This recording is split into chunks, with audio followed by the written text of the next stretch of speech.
All right, welcome back. Another episode of the Liquid Lounge. It is August 21st. I'm excited to have my neighborhood friend Jason Gilman on set in studio today. A little bit different episode. Rather than talking to a seasoned expert in the cannabis space, we're going to be talking to Jason about his experience running 37 retail operations in the record business, what it took to build that, what sort of words of wisdom he can share with us. But more importantly, maybe answer some of his questions that he might have about the cannabis space and let this conversation just stay fluid as usual. We've got our mugs with whatever might be in them so we can enjoy our drinks on set and just have a very fluid conversation. So Jason and I know each other from the neighborhood. He is what we would call a successful serial entrepreneur who made it to the promised land of retirement. And which is always the ultimate exit, right? I mean, we all have an exit by, whether it's going public or by, being acquired. Hopefully it's not bankruptcy, but ultimately it's to get to retirement. And you've been able to make it there. And, while we're able to have some cool conversations over a bar and a drink and a bite once in a while, the things that we've been able to learn from you have, been pretty awesome. And so it was cool to have you on set. Let's talk about some of those things. Give us a little bit of a history, Jason, if you would, about, what you did, many years ago in the record business. Probably about 35 years ago. I actually was hired as president of a company called MedaiJel, which was a 6-store chain of record stores. I knew nothing about records. I came from a corporate life. A friend of mine was the recruiter and said, I need to get somebody that will be president of this company because they're going to go broke. Okay. So anyway. Sounds like great criteria. I meet the president at the time. He had 3 or 4 shareholders, very big. One was the founder of Memorex, or one of the founders of Memorex. One was the president of North Face. Wow. Had a big-time lawyer. And this kid, he was a high school dropout, came up with an idea, this was before record stores were in every corner, of an idea of building a record store almost on every corner.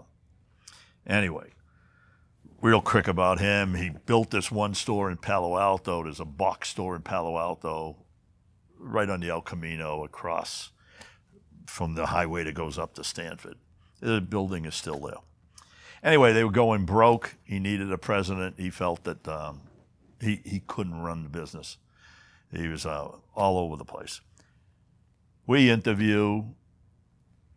I had just bought a house. My wife was just had a baby.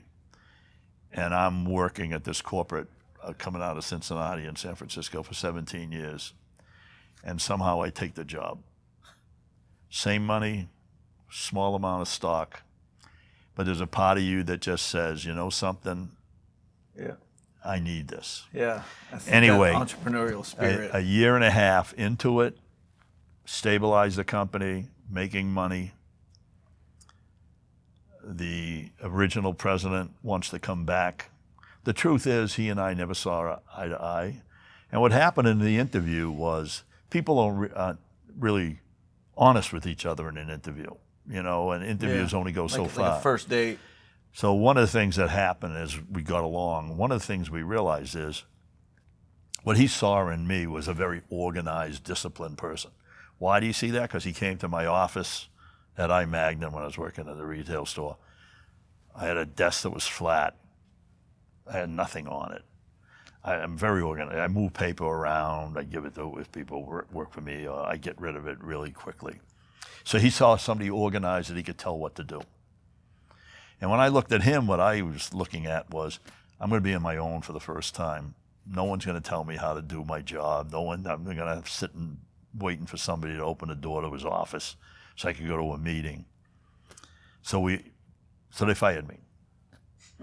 And I said to myself, what the hell am I going to do?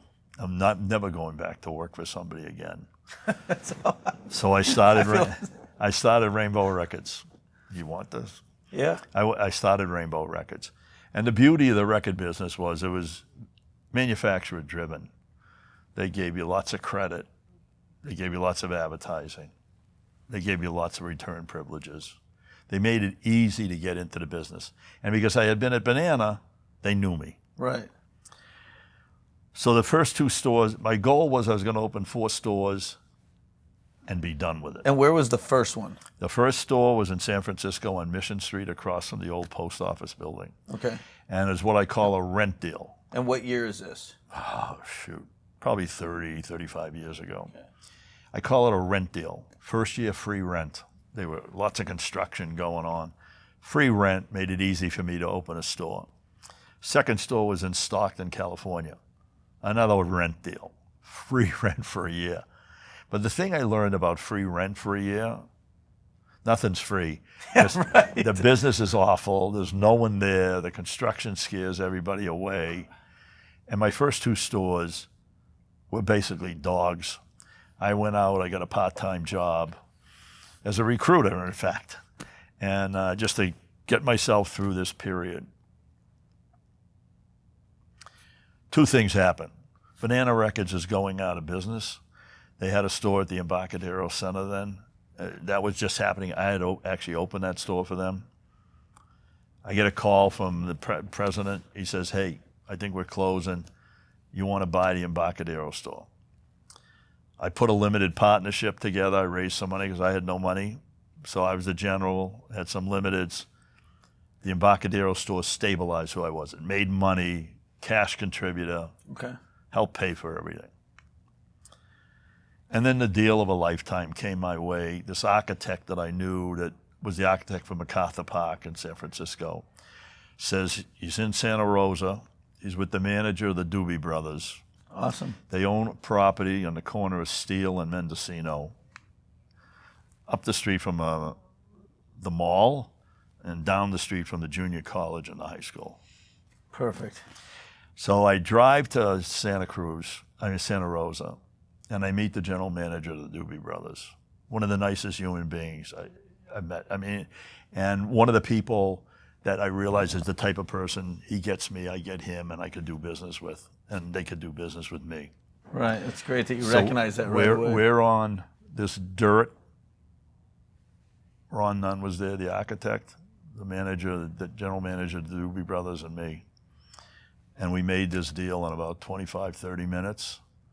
20-year deal, no personal guarantees.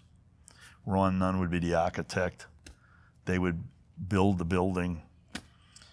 I would get the records, the fixtures, the this and the that. We shook hands. They started construction. Anyway, it was... that's a real handshake deal. I did, through my career, I did quite a few of those. Now, would you say over the course of your career, the majority of your handshake deals worked out the way they were supposed to? So a couple things. When you say that, the answer is yes. That's great. Because they were people that, you could get in trouble, which I did. I could sit and talk to them. I had a face-to-face relationship as opposed to, lawyers negotiating a deal. Right. They were people you could talk to and work things out with. So I would say yes. I mean, I have to say, a lot of deals weren't done like that, but enough. And the good ones. Yeah, the good ones. The good ones. Yeah. So anyway, Santa Rosa, it opened 9 months later. And as I said, the store in Embarcadero stabilized me. The Santa Rosa store was a grand slam home run. Awesome. Grand slam. I mean, from the first moment.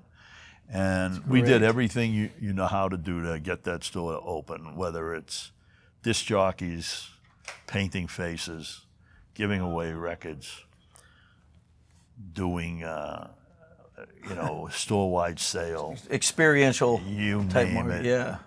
We had lines out the door. That's to great. get into the store. It was a dream. Anyway, then I had two stores that Embarcadero's a home run, Santa Rosa's a grand slam home run, the two dogs are dogs. I spent my life going from one store one day to the next store the next day and living in the pool. So that was store 4. Yeah. And then how did we get the next 33? Okay. Then Banana Records is going out of business. And the president, we're not going to go into names, the president calls me and says, hey, I'm closing up. It's like the cannabis industry, no names. You want to take the stores off my hands. So there are some good stores there. There were some bad stores, but there were some good stores. Anyway, Take the good with the bad. long and short. By the way, the Santa Rosa also was a limited partnership, and I was the general. The banana stores was also a limited partner. I took over the 6 stores, 7 I think it was then. But once I had those 7 stores, I knew that hey, I'm going to have 11 stores now. I'm going to need a warehouse. I'm going to need trucks. I'm going to need a buyer. I'm going to need warehouse people to pull the records. I need a truck. So those are the decisions that go into, just not take over, but hey, how do we organize this? How do we buy? How do we maximize? The whole thing. How do we move music between stores? I mean, so you have to set up that whole logistics thing. And so that was the commitment I made. Right. So part of that commitment I also made to myself was I'm going to get rid of the 2 dog stores that were rent deals. And I went to the landlords, and they weren't happy with me, and I wasn't happy with them, and went back and forth with them for I hate to tell you how many times. And they finally said, you know something, forget about you. We'll take the leases off your hand. Great, so it worked. It worked. Persistent guy from Boston. I had 9 stores at the time. I'm cooking. So now, business is good. In comparison, you were dealing with a type of industry at a time when, there wasn't, all sorts of awesome marketing and regular advertising that was available. Oh yeah, no. Tower Records was in business. Right. Warehouse, Music Land in the malls. If you're from the Bay Area, Record Factory was here. Eucalyptus. So there was competition. It was a brutal competitive business. And these guys know how to market. I mean, these are not people that were new to the business. A lot of you are fighting for the same customers. Fighting for the same customer. You got the same product on the shelves. This is not too dissimilar from what the cannabis industry is dealing with now, as more and more retailers open up, and they're creating different experiences. And there's a level of, even though I always I don't like using the word competition right now in the space because I feel like it's too early. I feel like bad business is competition, but everybody just finding some success helps the industry, rising tide kind of mentality. But they're fighting for customer and market share and getting brands and their experiences in front of these customers in similar ways that you were having to deal with it. So like, what sort of things did you have to figure out how to do differently? I mean, you didn't necessarily have a big marketing background, or it doesn't sound like you had a huge team that was working with you right away. So you had to figure some stuff out on your own. There are some talents that you just have that you've never used in your whole life. You know what I mean? That come to you as you get through a business, and you get put in situations where you have to. And then all of a sudden you say, hey, well, situations come to you. I mean, in the record business at the time, the manufacturers are coming to you and saying, hey, what can we do to move Gentle Giant? What can we do? I'm giving you titles that never moved. How do we move these? What are you going to do for me? And I'll tell you what I'll do for you. Beatles Love Songs was one of the classics, and Capitol Records had Beatles Love Songs, Gentle Giant, a couple other whatever. This is what I'll do for you. Give you this much advertising, give you this much, here's the return authorization. If you don't sell it, here's the return before you pay. All I need from you is to put out a certain amount of them. And then we did some display contests. Okay. So the stuff is displayed and took pictures. People in the store could win prizes, pretty good prizes, by the way, right. Trips, whatever. I mean, the record companies were really into promoting their products. Talk about you told me a great story about when you had this idea about the recycling bit for that marketing campaign. Tell me, if you don't mind, share that story, because it's a great story. Well, at the time, there was a whole recycling built around aluminum cans and all sorts of things. So I went to 7-Up, Northern California. It turned out to be an incredible partner. And we came up with the idea of, you bring in an empty can of 7-Up, and we'll give you $2 off. Any record of your choice. And if you bring in a lot of cans, and you bring in more cans than anybody else, because we're recycling, we'll give you a trip for 2 to go to Hawaii. And the record companies paid for that. Yeah. I mean, it's in it for them. And they gave you budget to advertise and all these. Budget to advertise. So on the 7-Up trucks, it said recycle at Rainbow Records. And you're getting the Safeway and the local grocery we stores. Partnered with Safeways and had the whole thing with the cans and whatever. We did a couple of promotions with Safeway actually. Food for the hungry. What do you call those? The food banks. Food banks. So that's another promotion. Anyway, so we did this whole thing built around bringing a can, an empty can, a full can. So 7-Up shares in that. People brought it in. They really got into it. We had big barrels set up in every store. And then we had, which was a surprise, we had also people that were gathering cans because they wanted to win a trip to Hawaii. And near the end, this truck came to Palo Alto. Actually, there were 2 different people that got into this. Loaded tens of thousands of cans. And so we ended up weighing them. And I mean, it was an incredible promotion. I was surprised that people got into the can thing. And somebody won, they brought like 37,000 cans, if I remember, give or take a couple thousand. And it was a great promotion, and we repeated it again one more time the next year. It was pretty successful. And we got a lot of name recognitions out of this. 7-Up already had name recognition. But Rainbow Records, we had more than 9 stores at the time. I think we had 18 and 19 at that point. So it was a great promotion. And we did the same thing with food. Bring a can of food, and we'll donate it to the food banks. So Safeway had the thing set up, and what was good for Safeway, they're selling cans of food. Sure. You bring it to us, we're going to give you $2 off. And we donated the cans to the food banks. That's great. Yeah, no, we had, those were the days, in my view, I was probably my most creative. And I had a woman and 2 different ones over time that were equally really, really smart.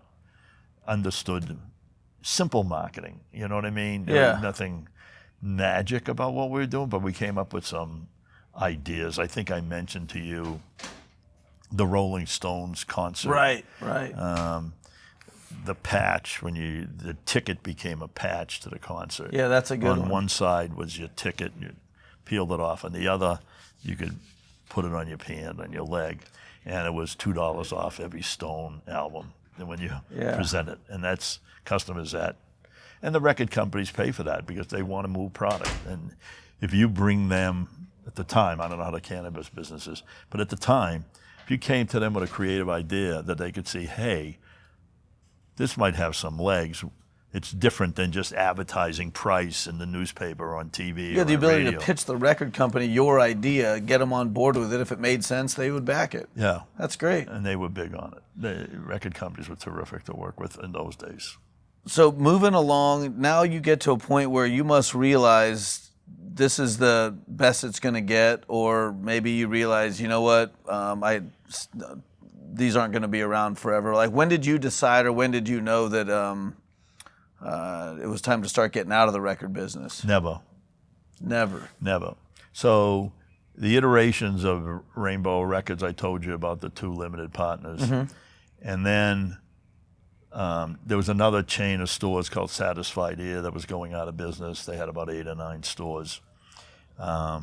We folded them into Rainbow Records. I won't go into the whole story, how we hooked up with them and everything. And the fellow that owned Satisfied Ear became a minority partner at Rainbow Records. Also was in the real estate business, so this company was finding us good real estate and that type of thing. So now, I was the majority shareholder, we have 2, whatever. Anyway, and then we're up to 19 stores.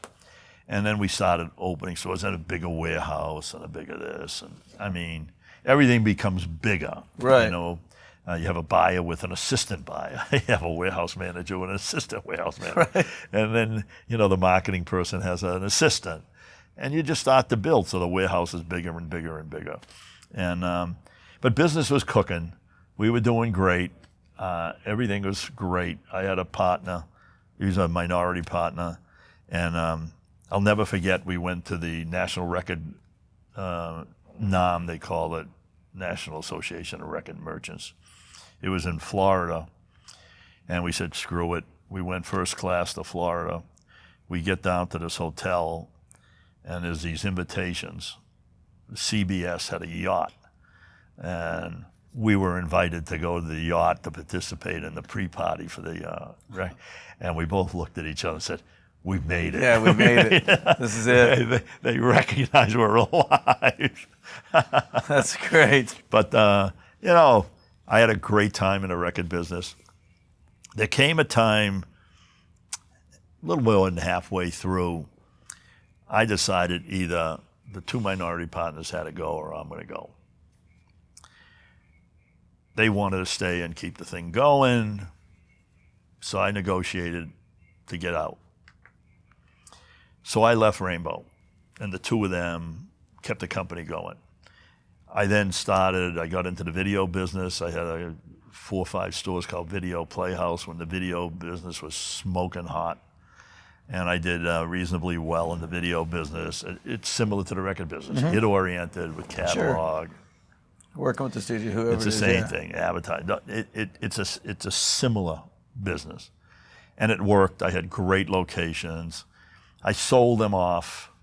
I made some money when I got out of it. I got out of the video business just in time. There you go. Why did I get out of the video business?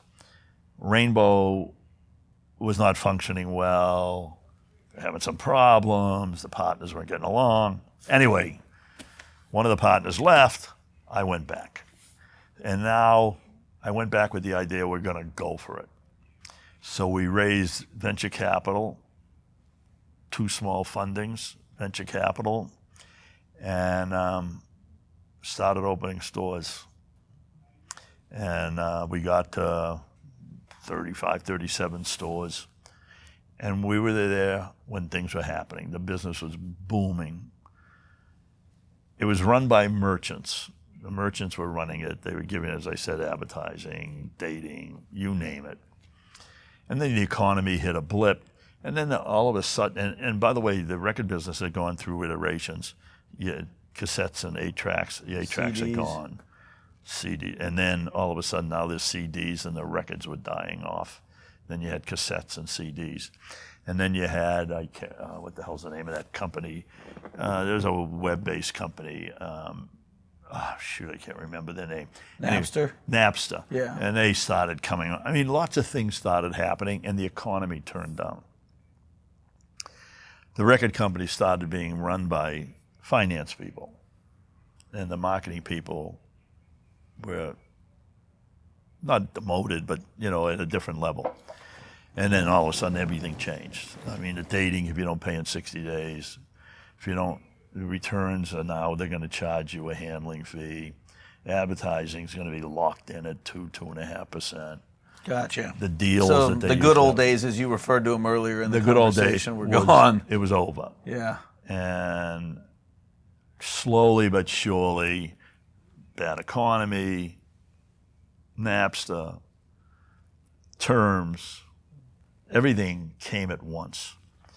And as an entrepreneur, sometimes you don't see the end, although we did have a chance to sell a couple of times.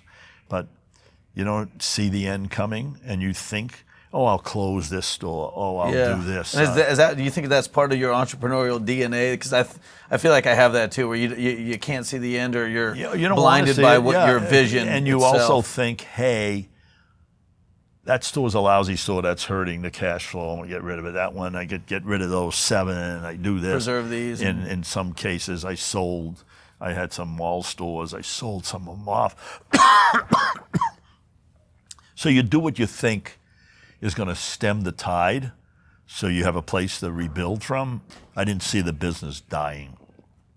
To go from cooking to zero. What advice would have been helpful to you at the time? Like, what could you, if you could go to your younger self and say, hey, by the way. I signed personal guarantees on the music. never sign a personal guarantee. Okay, no matter what the situation is. Walk away from the best deal in the world, Okay. in my view. All right. Never sign a personal guarantee because they'll never go away. And if it's a personal, they're going to come after you for it. Okay. So Jason Gilman, tip number 1, don't sign personal guarantees. What about tip 2? You had another tip. Well, I had a really good time in the record business. I did really well. At the end, maybe not so well, and I did have personal guarantees, and I got hurt pretty bad. But even to your starting entrepreneur self, you give it your dream. I mean, if you dream about it, risk. You know what I mean? Take the risks. Okay. I mean, like I said at the beginning, just bought a house, just got a baby. All I knew was the corporate world, but there's something inside of me that said, you know something? I got to do this. Yeah. This is 6 stores that are going out of business. They're not going anywhere. And I didn't know one record from another. Never negotiated a lease, never did any of those things. But there was a part of me that said, you know something? I want to be my own person. Yep. I want to be my own person. So you go with your gut. And yeah. Well, right on. I really appreciate you coming on and talking with me and sharing those stories. Most importantly, that advice, that was really good. Jason Gilman, a retired, successful serial entrepreneur who has done what we all hope to be able to do. Thanks again for being here. All right, I really appreciate it. This was great. This was great. Thank you. All right. Good? Yep. Is that where you got that shirt? It did. I did. Shut up. That's not fun. Chops, by the way. So we're sitting there, and this guy comes around the corner, and he goes, and he sees our booth, and he looks at me, he goes, "You're the acid guys." And I go, "Yeah." And he walks off, and I go, "What the hell?" That's because you were wearing that shirt.